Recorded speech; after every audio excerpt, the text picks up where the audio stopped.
Hello દોસ્તો, આજે આપણે ટેરોટ કાર્ડમાં 13 નંબરનો ડેથનો કાર્ડ જોઈશું.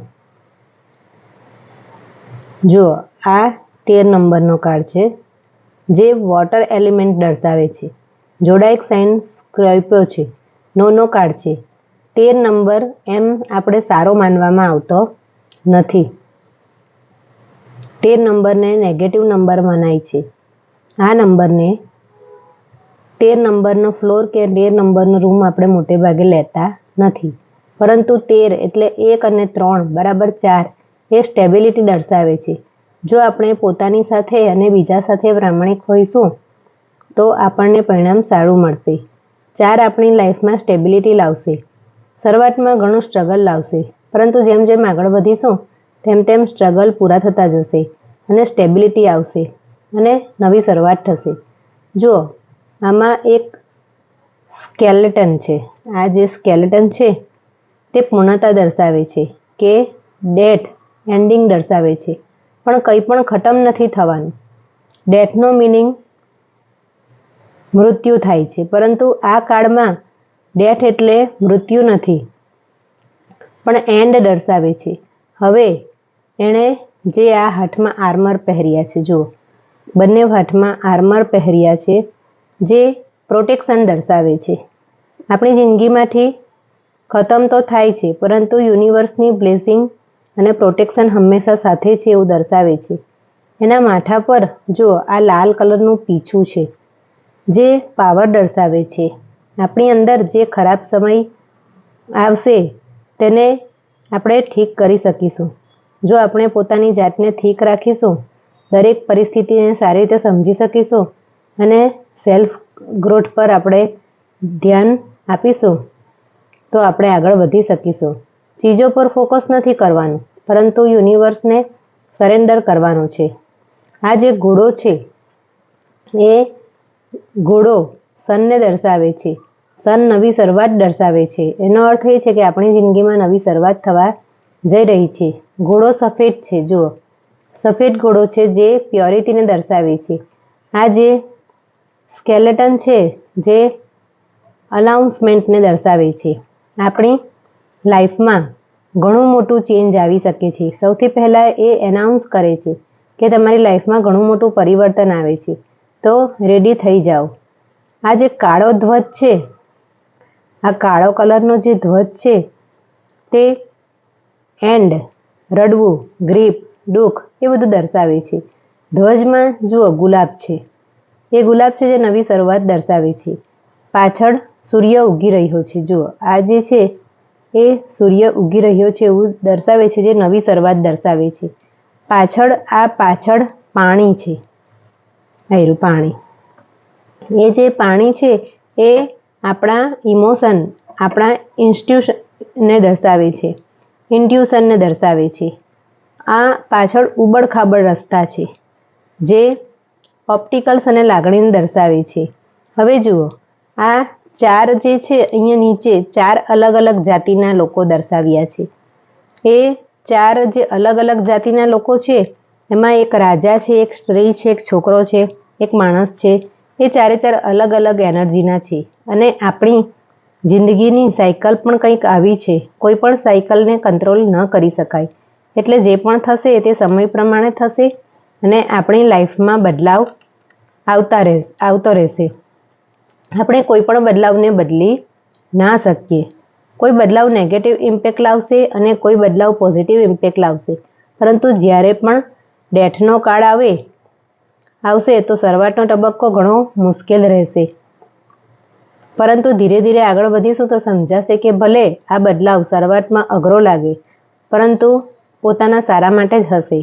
અત્યારે આ બદલાવ જિંદગીમાં ઘણો મોટો બદલાવ છે. જિંદગી પૂરી રીતે બદલાઈ ગયેલી લાગશે. આ 4 જે ફિગર છે, જે અલગ અલગ ફિગર છે, છોકરો, સ્ત્રી, રાજા, માણસ, એ અલગ અલગ જે ફિગર છે, જે આપણે નાના છોકરા હોઈશું, પછી જવાન થઈશું, વૃદ્ધ હોઈશું, આપણને આપણા કર્મ પ્રમાણે ફળ મળતા રહેશે. જે પણ કર્મ આ જન્મમાં કર્યા છે તેના ફળ આ જન્મમાં જ ભોગવવા પડશે. આ કાર્ડ સ્પિરિચ્યુઅલ દ્રષ્ટિએ જોઈએ તો સ્પિરિચ્યુઅલ બદલાવ થઈ રહ્યો છે. તો શરૂઆતમાં ઘણી તકલીફ પડશે, પરંતુ જેમ જેમ આગળ જઈશું તેમ તેમ બદલાવ સારો થતો લાગશે. ઘણું સારું થયું છે. જે પણ બદલાવ થયો તે એવું લાંબા ગાળે ભાન થશે. આ કાર્ડ અનએક્સપેક્ટેડ અચાનક આવી પડેલી મુસીબતને દર્શાવે છે. ઘણીવાર મુસીબતોનો પહાડ તૂટી પડે છે અને શું કરવું તેની સમજ પડતી નથી એવું પણ દર્શાવે છે. આ કાર્ડ એન્ડ અને નવી શરૂઆત બંને દર્શાવે છે. જ્યારે આ કાર્ડ આવશે ત્યારે જણાવવાનું કે તમારી જિંદગીમાં ઘણો મોટો બદલાવ આવશે અને તમને સમજાશે નહીં કે તમારે શું કરવું જોઈએ. નવી શરૂઆત થશે. તમારી સાથે બધું સારું થશે, પરંતુ અત્યારના સમયમાં તમારે મુશ્કેલીનો સામનો કરવો પડશે. જે પણ બદલાવ તમારી જિંદગીમાં થઈ રહ્યો છે તેને સ્વીકારો. જો તમે ન સ્વીકારશો તો તમને હજુ ખરાબ થતું લાગશે. ભૂતકાળના ટ્રોમાને રિલીઝ કરો. જે વસ્તુ અંદર તમને કોરી ખાય છે તેને રિલીઝ કરો. એ જ તમારા માટે બેસ્ટ છે. તમે તમારી જાતને હીલ કરો. એ જ બેસ્ટ સોલ્યુશન છે. જ્યારે આ કાર્ડ મની, કેરિયર, બિઝનેસમાં આવશે તો આ કાર્ડ વોર્નિંગનો કાર્ડ છે. તમારી જિંદગીમાં ઘણો મોટો બદલાવ આવશે જેને તમે બદલી ન શકો. બસ એક્સેપ્ટ કરો અને આગળ વધો. તમારી નોકરી છૂટી શકે છે. બિઝનેસ જે પણ હોય એ પણ છૂટી શકે છે. ફાઇનાન્સ લોસ થવાની શક્યતા છે. માટે શીખો, એક્સેપ્ટ કરો અને આગળ વધો. જો તમે વિચારશો તો કંઈ પણ ન થશે અને લોસમાં જવાશે. તમારી નોકરીથી તમે ખુશ નથી. તમે નેગેટિવ ઘણો વિચાર કરો છો. જો તમારી નોકરીમાં કોઈ બદલાવ ન દેખાય તો જાતે બદલાવ કરવાની કોશિશ કરો. બદલાવ લાવો અને આગળ વધો. સાથે સાથે આપણી લાઈફમાં જે પણ બદલાવ આવશે તે ઘણો મોટો ટર્નિંગ પોઈન્ટ હશે. એટલે આપણને આ બદલાવ લાઈફનો પોઝિટિવ ચીજ જોવા માટે મજબૂર કરી દેશે. નેગેટિવ સાઈડ છોડીને પોઝિટિવ સાઈડ જોવા માટે મજબૂર કરી નાખશે. આ કાર્ડ એ પણ બતાવે છે કે આપણે આપણા કામ માટે બીજા પર ડિપેન્ડ નથી રહેવાનું. જે પણ કંઈ કામ હોય એ જાતે જ કરવાનું છે. હેલ્થ માટે આ કાર્ડ આવશે તો તમારે તમારા ક્લાયન્ટને જણાવી શકો છો કે જો તમારી હેલ્થ વધુ ખરાબ હોય તો કંઈક નવું ટ્રાય કરો. એટલે કે જો તમે એલોપેથી દવા કરતા હોય તો તમે આયુર્વેદિક દવા અજમાવી જુઓ. એટલે અલગ ટ્રાય કરો.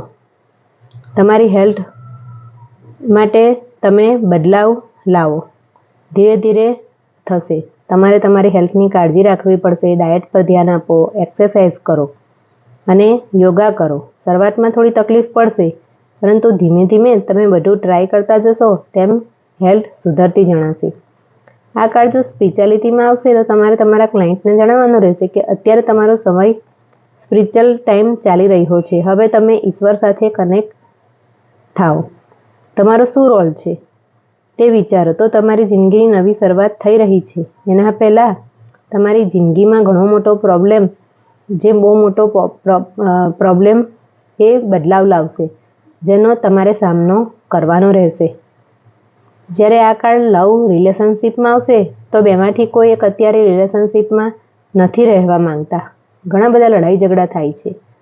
તેને કારણે કોઈક એક વ્યક્તિ રિલેશનશિપમાં નથી રહેવા માંગતું અને બીજો વ્યક્તિ રિલેશનશિપમાં આગળ જવા માંગે છે. રિલેશનશિપમાં ગીવઅપ થવા નથી માંગતા તો બીજો ઘણો કોશિશ કરે છે કે પાર્ટનરને બચાવી લઈએ. હવે બ્રેકઅપ થવાના ઘણા ચાન્સ છે. બાકીના કાર્ડ પોઝિટિવ જો હોય તો જણાવવાનું કે રિલેશનશિપમાં શોર્ટ ટાઈમ માટે બ્રેક લઈ લો. બાકીના કાર્ડ નેગેટિવ હશે તો તમારે જણાવવાનું કે મૂવ ઓન કરી જાઓ. આ રિલેશનશિપ તમારા માટે યોગ્ય નથી. એકબીજા સાથે ઘણા લડાઈ ઝઘડા અને રિલેશનશિપ તોડવા નથી માંગતા તો શાંતિથી એકબીજા સાથે વાતો કરી અને પ્રોબ્લેમનું સોલ્યુશન લાવવાની કોશિશ કરો. ભૂતકાળને ભૂલીને માફ કરો. જ્યારે આ કાર્ડ સિંગલમાં આવશે ત્યારે તમારે તમારા ક્લાયન્ટને જણાવવાનું કે ભૂતકાળનો જે ટ્રોમા છે તેને રિલીઝ કરો. સામેવાળાને માફ કરો તો જ તમને સારું પરિણામ મળશે. જો તમે ભૂતકાળના ટ્રોમાને પકડીને બેસશો તો જિંદગીમાં આગળ ન વધી શકો. જે પણ બદલાવ જિંદગીમાં આવ્યો છે તેને એક્સેપ્ટ કરો. જ્યારે આ કાર્ડ રિવર્સમાં આવશે તો કહેવાનું કે જે પણ તમારી જિંદગીમાં બદલાવ આવી રહ્યો છે તેને તમે એક્સેપ્ટ નથી કરતા. ચેન્જને ઇગ્નોર કરો છો. જિંદગીમાં સેમ વસ્તુ વારે વારે રિપીટ થાય છે. તમે લોકોને માફ નથી કરી શકતા. જેણે તમારી સાથે ખરાબ કર્યું છે તેને તમે માફ નથી કરી શકતા. ઘણા ડિપેન્ડેબલ બનો છો, જેને લીધે તમારી લાઈફમાં જે પણ બદલાવ આવે છે તે તમારા સારા માટે નથી આવતો, પરંતુ હજુ વધારે નુકસાન કરી રહ્યું છે. આ કાર્ડ માટે તમારે કંઈ પણ ડાઉટ હોય તો તમે કોમેન્ટ સેક્શનમાં જઈને પૂછી શકો છો. Thank you.